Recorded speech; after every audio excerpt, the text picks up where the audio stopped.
इकाई 7 खाना खजाना चित्रपाठ।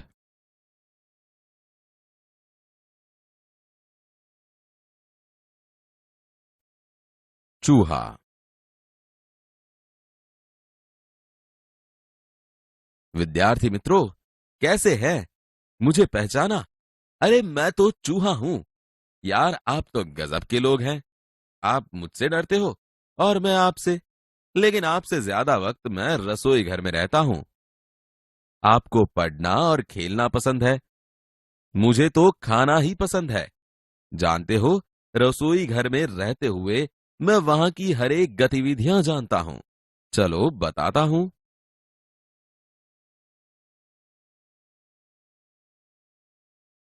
देखिए, यह रसोई घर है। माताजी रसोई बना रही है। वह गेहूं के आटे से चौका पर पिल्ला रखकर बेलन से रोटी बेल रही है। ॐ माताजी के पास ही दादी माँ भूर्भुवः बैठी है। स्वः वह पूजा पाठ कर रही है। तत्सवितुर्वरेण्यं भर्गो देवस्य धीमहि धियो यो नः प्रचोदयात्। आपके जैसा लड़का भोजन कर रहा है। उसने थाली में रोटियां, सब्जी, कटोरी में दाल और गिलास में पानी लिया हुआ है। रसोई घर में कितने बर्तन हैं? विद्यार्थी मित्रों, स्कूल में आप जैसे झूले पर झूलते हो, वैसे ही हम इन बर्तनों पर खेल खेलते रहते हैं। यह देखो, लड़के के सामने कलसा रखा हुआ है। वह पानी से भरा हुआ है। इसके ऊपर ढक्कन रखा हुआ है। माताजी के पास गैस की अंगूठी है। इसके ऊपर कुकर रखा हुआ है। रसोई घर के कोने में गेहूं के आटे से भरा हुआ स्टील का डब्बा है। आटे को साफ करने के लिए डिब्बे में चलनी भी है। वो मैं हर रोज देखता हूं। चलनी से कभी कभी थोड़ा आटा नीचे गिरता है। वही मेरा भोजन है। सामने दीवार पर एक अलमारी रखी हुई है। आपके घर में भी अलमारी है ना? देखिए, अलमारी में छोटे छोटे जार रखे हैं। थालियां भी रखी हुई है। सबसे ऊपर स्टील के डिब्बे रखे हैं। एक मसालदान का डिब्बा है।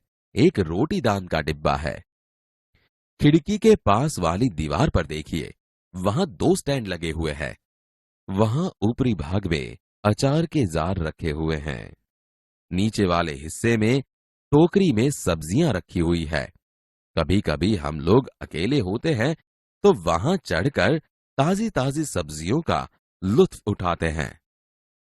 नीचे वाले स्टैंड में करछी, कलछुल चिमटा, पौनी, संडसी लटक रहे हैं।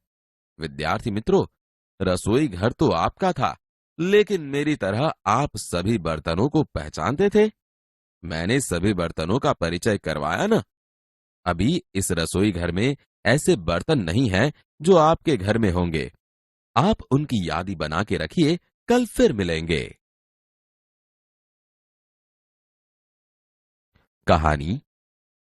रामपुर का एक छोटा गांव था। उस गांव में एक किसान रहता था। वह खेती करता था। उनके 2 बेटे थे। दोनों बेटे आलसी थे। वे कुछ भी काम धंधा नहीं करते थे और आपस में लड़ते झगड़ते ही रहते थे। किसान ने अपने बेटे को बहुत समझाया, लेकिन वे कुछ भी नहीं समझते थे। किसान की चिंता बढ़ती ही जाती थी। अपने बच्चों को समझाने का किसान ने नया तरीका ढूंढा। उन्होंने अपने दोनों बेटों को बुलाया। एक बेटे को लकड़ियों का एक गट्ठर लाने के लिए कहा। लड़का गट्ठर ले आया। किसान ने इस गट्ठर को तोड़ने के लिए दोनों बेटों को कहा। दोनों बेटों ने रस्सी से बंधी हुई गट्ठर तोड़ने का प्रयत्न किया, लेकिन एक भी लड़का वह गट्ठर तोड़ नहीं सका। किसान ने बाद में लकड़ी की गट्ठर को छोड़ दिया और दोनों लड़कों को एक एक लकड़ी तोड़ने के लिए कहा। दोनों लड़के ने एक एक लकड़ी बारी बारी ली और तोड़ दी। किसान ने दोनों बेटों को सीख दी कि यदि आप साथ रहोगे तो आपको कोई तोड़ नहीं सकेगा, अलग नहीं कर सकेगा। यदि अकेले रहे तो कोई भी तोड़ जाएगा। मिलजुल कर रहोगे तो मजबूत बनोगे और लड़ते रहोगे तो कमजोर बनोगे। उसी दिन से दोनों भाई मिलजुल कर रहने लगे।